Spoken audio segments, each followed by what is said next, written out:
Dalla strada alle case d'appuntamento, il quadrilatero lungo il Terraglio tra Mestre e Mogliano Veneto continua a essere terra di fiorente mercato della prostituzione.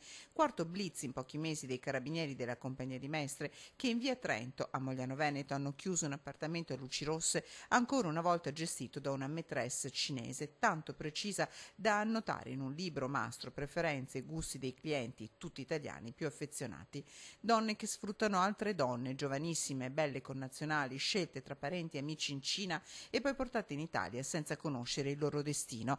A Mogliano Veneto i militari hanno liberato una di queste nuove schiave, chiusa come altre donne nell'appartamento, senza passaporto, senza identità.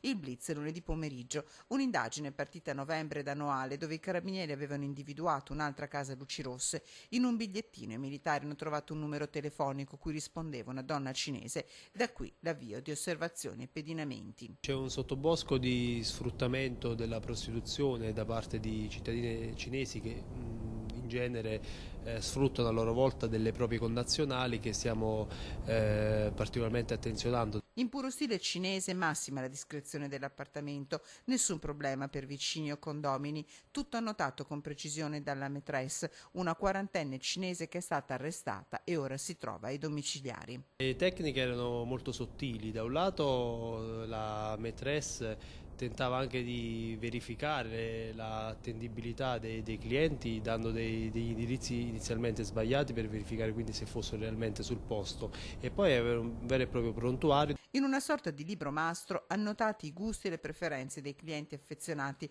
descrizioni fisiche e di carattere per non lasciare nulla al caso. Ingente il giro d'affari di questa come di altre case d'appuntamenti. Le nostre indagini sono ancora in corso, quindi chiuderanno un po' il cerchio su tutte queste forme di sfruttamento a 360 gradi.